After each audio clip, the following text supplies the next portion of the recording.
Good morning. Welcome to the Eastman Financial Report. I'm Dan Eastman, your host, and today is Monday, July 28th, 2025.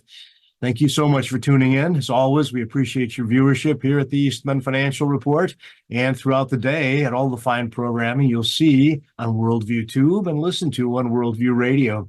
As you know, we've been broadcasting since 2006 in this space, and it's our ministry here, our mission, our goal, and our desire to be able to bring all of the current information of the day to the great marketplace of ideas from a Christian perspective. That's what we do here, and this is our ministry, and this is why it's so very important that with an ever-growing body of voices, that marketplace of ideas continues to expand exponentially, given the ease of entry with respect to technology, that it's important that a Christian worldview be maintained. And that's what we do here in spades at Worldview Tube and Worldview Radio. If you'd like to help us in this ministry, in this effort, this mission, you can do that by going to worldviewfoundation.com, and you can make a donation. You can make a one-time donation, which is certainly very much appreciated. It helps us in our cover our operating expenses. But you can also make a repeat donation. You can sign up for repeat donations, and that is the benefit of flattening our revenue curve a bit so that we can better match costs to revenues and continue to offer this content free of charge to that great marketplace of ideas. Just like back in the olden days with the apostles, Peter and Paul, wandering around the Middle East 2,000 years ago, they were bringing the gospel message to the masses free of charge. There was no admission fee to listen to St. Paul, and what a privilege and amazing experience that would have been.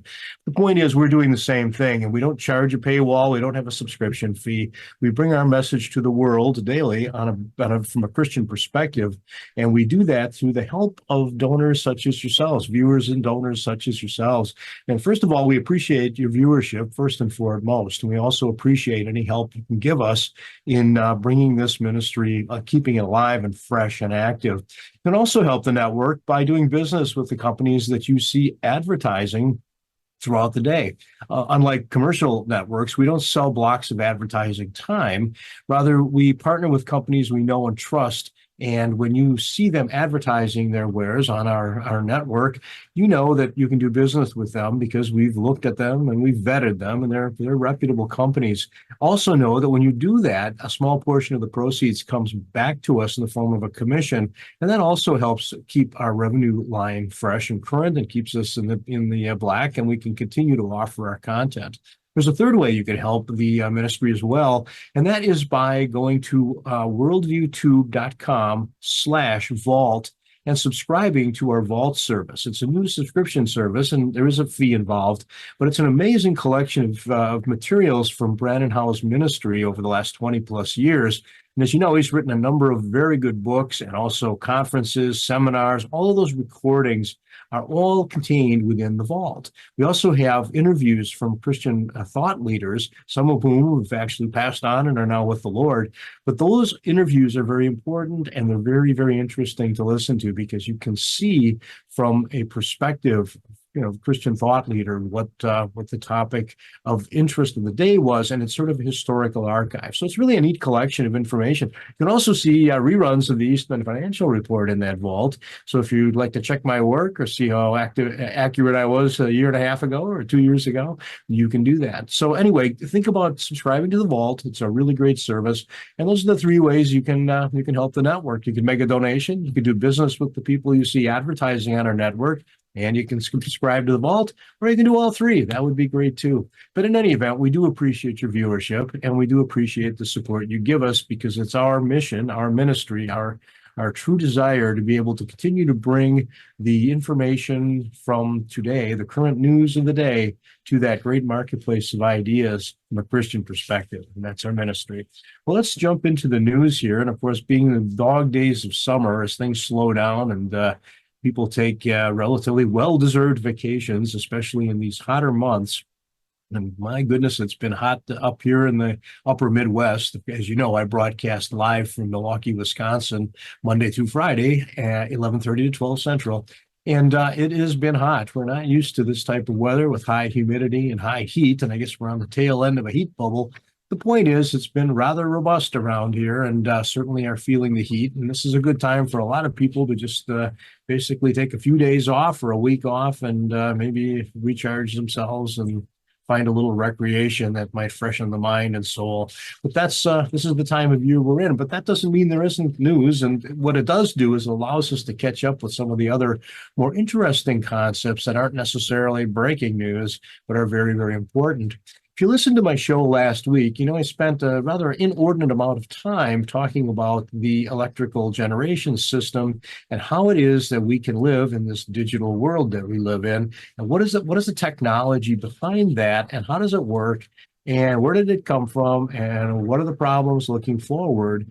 And of course, I was talking at length last week about this heat and the pressure on the system, the electrical power grid, and the importance of keeping the power grid alive and energized 24/7, 365, so that we have a continuous flow of electrons, which effectively powers the entire globe at this point. It's quite amazing how we've gone, probably 120 to 125 years. We've gone from effectively the dark ages. We've had people illuminating their homes with kerosene lamps or candles or whale oil or something of that nature, to a time when we have LED lighting, and we have certainly digital broadcast media that doesn't take a whole lot of electricity to do. I'm thinking about it sitting here. How many watts of power does it take to keep a desktop computer on with a camera and a microphone? And it's not as much power as it was maybe 50 years ago when broadcasting took a lot of electrical energy. But the point is, it's more pervasive. And that's what we're dealing with today. And that's why it's an interesting time. And I had warned, keep an eye on news stories with respect to electric utilities, because those are going to be important concepts that we're going to wrestle with as a society. And this isn't necessarily a social policy issue where should we be nicer to the disadvantaged or less nice to the disadvantaged, and how much can the public fisc afford. We're not having that discussion. We're having a discussion that suggests perhaps, shall we keep the lights on? And right now, energy is a universal good. Well, assuming you're connected to the grid. And that was part of the design when they thought about how do you regulate a monopoly electric system. Well, the idea was that the utilities would have an obligation to serve everybody who chose to sign up for the service and pay the bill, and they would be guaranteed access to electricity. You couldn't discriminate against people. You couldn't sell it to your friends, but not your enemies. If you lived within a service territory, the utility had an obligation to serve everyone in that territory. And of course, the customers had an obligation to pay the bill. And that has always been a big part of how electrical rates are designed. If you're at all cognizant of how it is your electrical bill comes to be, you'll realize that for the most part in the United States, electrical bills are regulated by the state government. There's a bureau somewhere, a Public Service Commission or a Public Utilities Board or some entity at the state level that will regulate investor-owned public utilities. They will not regulate, per se, cooperative electrical utilities, and they might regulate to some extent municipal electrical utilities. And those tend to be the three types of power. Now, there's private power as well, but the point is, back in the day when electricity became a thing, it was very clear that as Edison was setting up his generating stations across the town, he would be happy to sell generators to anybody who wanted to have a generator, and they'd fire it up, and then they'd run wires to their house or shop and maybe connect the neighbor next door and sell them a little power too, make a little extra money. At that very early phase in electrical generation history, typical free market competitors started to emerge. You get 3 or 4 people, they're all buying generators from Edison. He's a happy camper at General Electric. But suddenly you have all these wires going across the streets, and everybody's running wires hither and yon and here and there. And it became a real problem for municipal governments, because effectively it was wire clutter was the real problem. These electrical wires running overhead, and keep in mind this was pretty low tech back in those days, the early 1900s, 10s and 20s into the 30s. So the idea became, let's just have one monopoly serve a territory, and we regulate the monopoly, because if you don't regulate a monopoly, what they will do is squeeze out all competition and raise prices until everybody is 100% of their take-home pay is going to the electric bill. They will effectively extract monopoly profits or excess profits. So the idea was to set up a state agency that would look at and replicate market return on equity by regulating a monopoly utility. So the state would grant a monopoly to a service territory.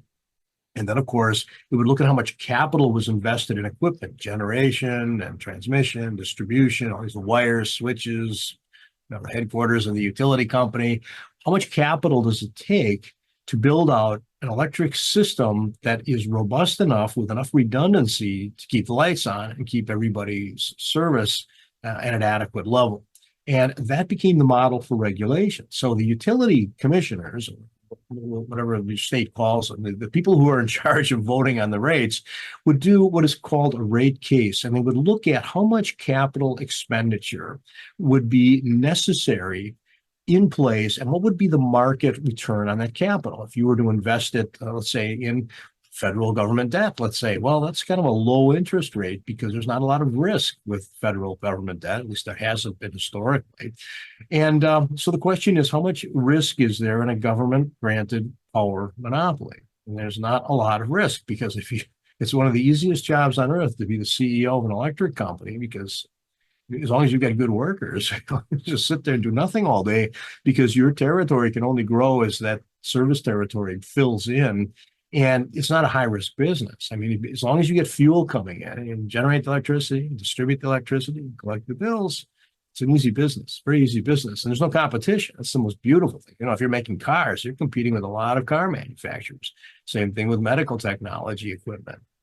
Same thing with clothing, shoes, everything has got competitors and lots of them.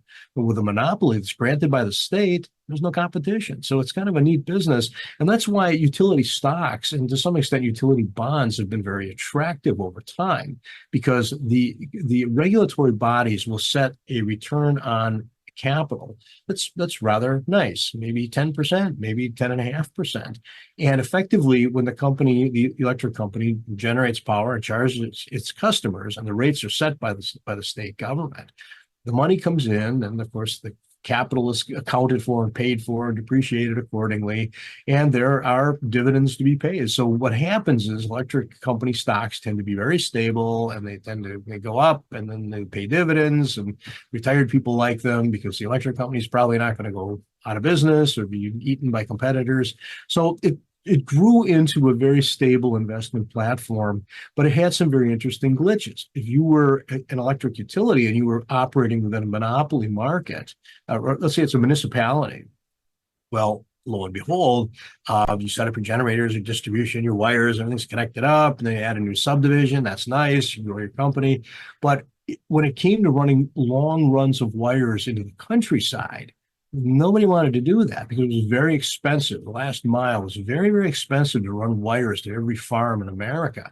And back during the Great Depression, this became a political issue in the 1930s.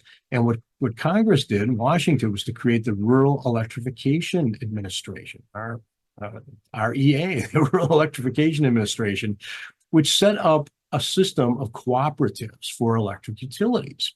And at the same time, there were municipalities, probably more in the prairie populist mindset, who weren't really thrilled about having a company making a lot of money owning the municipal electric company, and the state's setting the rates, and these guys are making a lot of money, and it's all going to dividends to the shareholders, and not everybody has shares. So again, that populist idea created municipal electric companies, which under home rule, depending on your state, had a strong home rule. A municipality, an incorporated municipality, can have its own electric company, and they did. And that became a very popular thing, especially in small towns that had one major employer that took a lot of electricity, like perhaps food canning or some sort of processing, manufacturing. So we ended up today with sort of an eclectic group of three types, primarily, of electric utilities. The shareholder-owned utilities, which are the big companies that power the big regions. And then we also have municipal electric companies. And of course, that's run by the municipal government. And they charge the ratepayers what it costs to run the utility. It's not a for-profit operation. So you squeeze the profit out and you theoretically would be paying lower rates. And of course, the cooperatives were all the farm areas out in the rural area, which effectively the Rural Electrification Administration program was a real game changer for the United States because it brought electrical power not only to illuminate farm homes, but also to energize barns and sheds and equipment, and really change the quality of life. Had we not had that federal program, it would be a very difficult or very different United States where there would be very expensive private power or no power at all. So today we have what is a homogeneous grid of co-ops, municipals, and investor-owned utilities. And all of these function within reliability regions. We respect the traditions and the traditional capital structure of co-ops, municipals, and investor-owns, but they all operate within this regional grid because first and foremost, they have to be integrated so that the system keeps that. Remember that 60 cycles I was talking about? If you keep that 60 cycles in balance, then your region can remain stable. Everybody's lights stay on. You can't have rural electric going out half the time and urban electric staying on. The more technology that permeates the utilities business, the more stable these regions become. But there's the big problem. I talked about this at length last week. It's the demand by artificial intelligence servers and data servers. And all of this data is requiring more and more and more electricity and base load at a time when creating more base load is very difficult, because in the olden days, you could build a power plant out in the countryside somewhere, and there are very few people to gripe about it. Today, with population levels where they are, it's pretty hard to find a place where you can park a power plant where there aren't a number of people complaining about the power plant. And that becomes a really complicated issue. I want to take a break here, and I'll be back. I'll finish up that thought and talk about some of the other information that's breaking this week. Be right back. Thanks.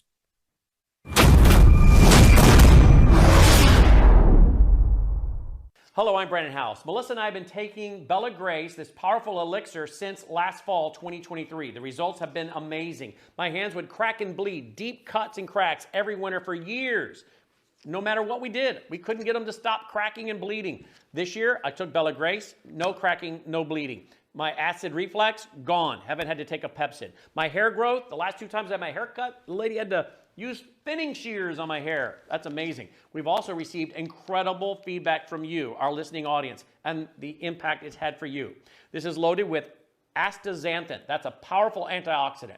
Collagen, but top grade collagen. Studies show 95% of it is being absorbed in the body because of the way they develop it. Then we have something called cat's claw. That's an anti-inflammatory from a vine in Peru. It's the bark, and it's an anti-inflammatory. There are about 80 clinical trials on Bella Grace. Please get a subscription now and save. MelissaHouseBG.com.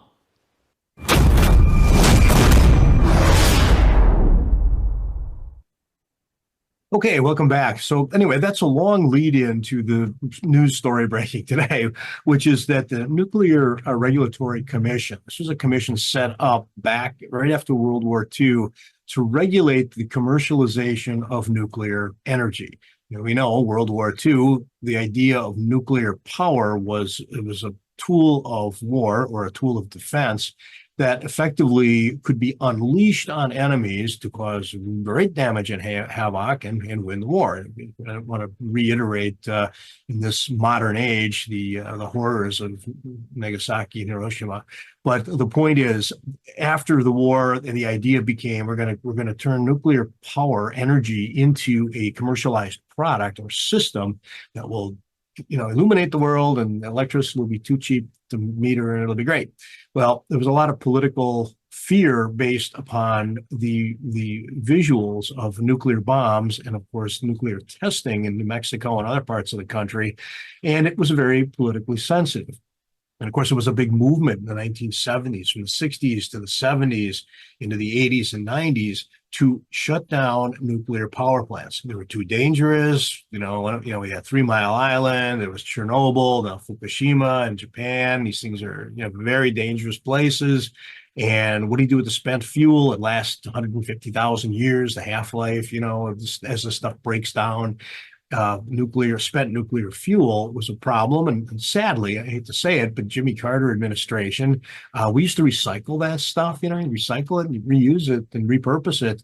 Well, in order to stop the development of nuclear power, the Carter administration banned recycling of nuclear fuel. So now we had to find a place to dump it. We had to find a great big hole in the ground that went all the way into the earth. And of course, there were places in Utah and from Nevada that were seismically correct. You wouldn't want to be burying nuclear power on a seismic fault and we have an earthquake, it spreads it all over. It's a real problem. So nuclear power became just a bad thing from an environmental perspective. The environmental community was very loud and protests, and people were, really causing a lot of political angst and societal angst. And lo and behold, the power plants started shutting down because we were migrating toward natural gas and, of course, coal. We have enough coal for well over 400 years of power generation. And, of course, the promises of wind and solar and all the other magical technologies really moved us away from nuclear power. So a number of power plants shut down. And like I said, I broadcast from the city of Milwaukee. If you know anything about a map of the United States, you see the Great Lakes in the middle. We're in the middle. We're on the Great Lakes.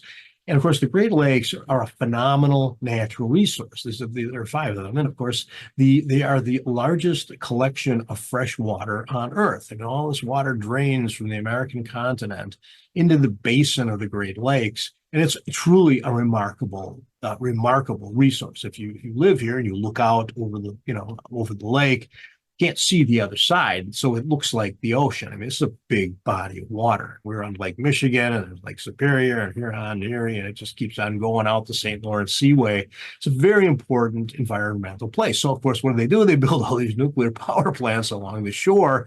And the question is, why would you do that? And the answer simply is this. When you have nuclear power, it takes a lot of energy to make the steam, to turn the generators, to put the electrons into the system. Cooling of generation is very important. And what better resource than the Great Lakes in the upper half of the United States? It's winter half the time, it's cold, and the water is always cold. Let's use that wonderful resource to cool the nuclear power plants. And water goes in, cools it, comes out. And of course, nuclear power plants are all making electricity. Everybody's happy. Well, nobody was happy. And a series of these nuclear plants were decommissioned. And when you think about it, a nuclear plant has a lifespan, and they used to talk embrittlement and this idea that as neutrons bombard the reactor and things wear out. So your car starts to rust, or at least, things deteriorate over time. And that enhanced the idea that we're going to decommission all these plants to save the earth, and we're going to use windmills instead. And decommissioned were a number of plants across the Great Lakes. Well, the news story today is that the Nuclear Regulatory Commission, which was set up to regulate the commercialization of nuclear power and approve these plants, has actually reapproved a decommissioned plant in Michigan to start up later this year. And this is the first time this has happened. It's a big push for decades to decommission these things, and nobody knew what to do with the spent fuel, and they're all sitting in casks on the parking lot out in front with guards around them, so nobody flies an airplane into the casks and spreads the nuclear waste.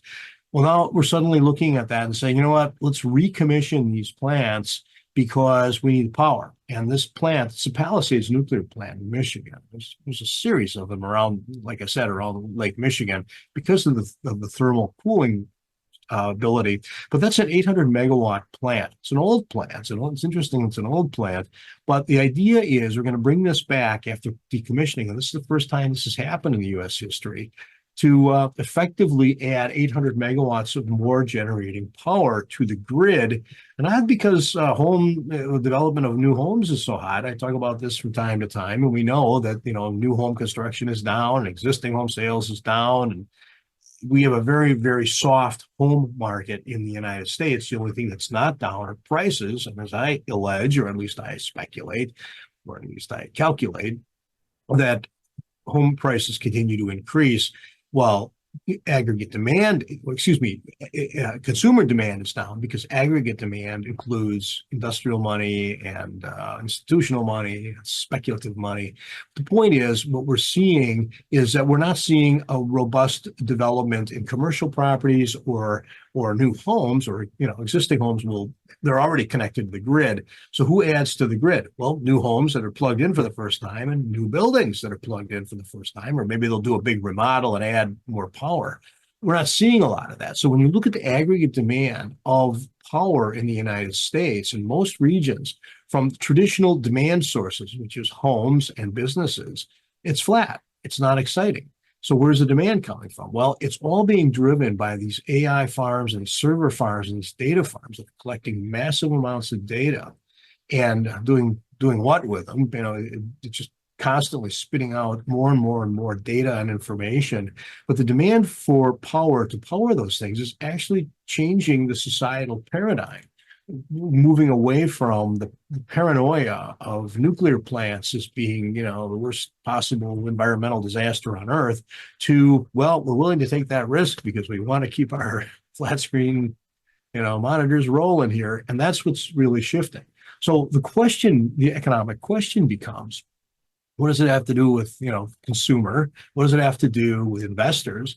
And the answer is simply this: as we look at utilities, if they're investor-owned utilities and you can buy shares of their stock or even bonds, shares, the question becomes, is that a good investment or a bad investment? And the answer is, I don't give, advice one way or the other. That's for you to do your homework, but it's going to impact the value of utility shares because it is a major shift in generating a lot of power for businesses that effectively they don't hire a lot of people at a server farm or an AI processing place. There's not a lot of people that work there. It's equipment.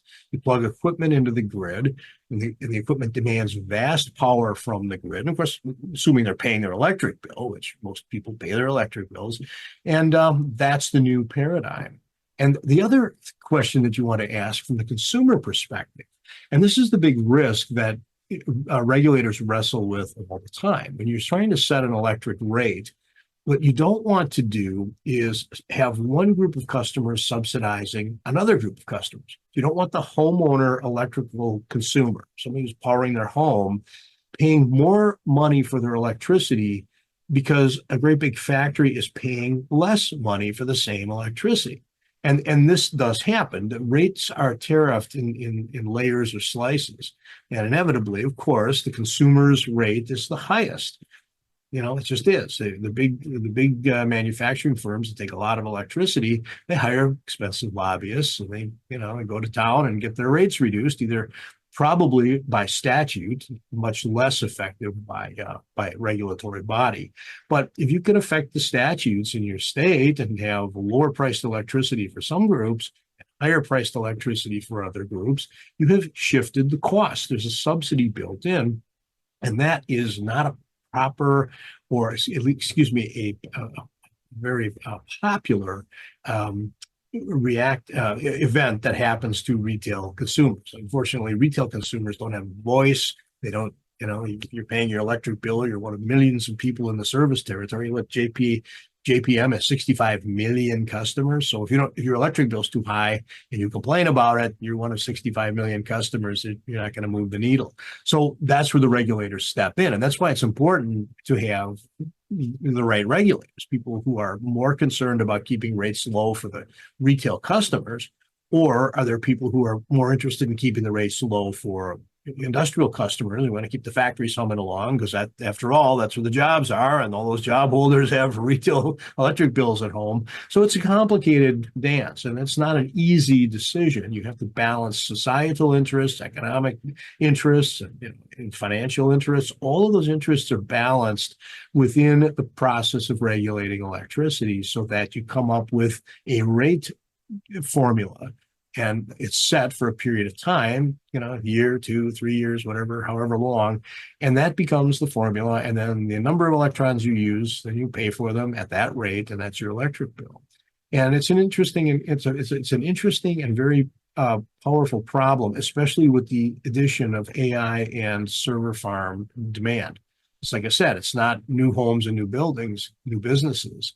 That's flat. It's this explosion in data-driven power consumption. And the question is, should they be paying more and subsidizing homeowners? That sounds kind of socialistic. Or should these homeowners be paying more and subsidize these AI and server farms? They don't have any jobs attached to them, but maybe it benefits everybody. But the elderly would probably say that a server farm or an AI thing is probably the top of their list.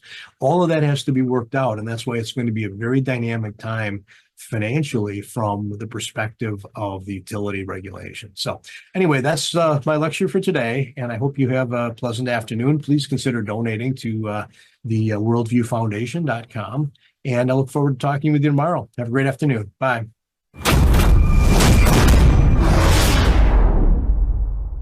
I'll tell you one little quick story. We had a Worldview Weekend client who lived in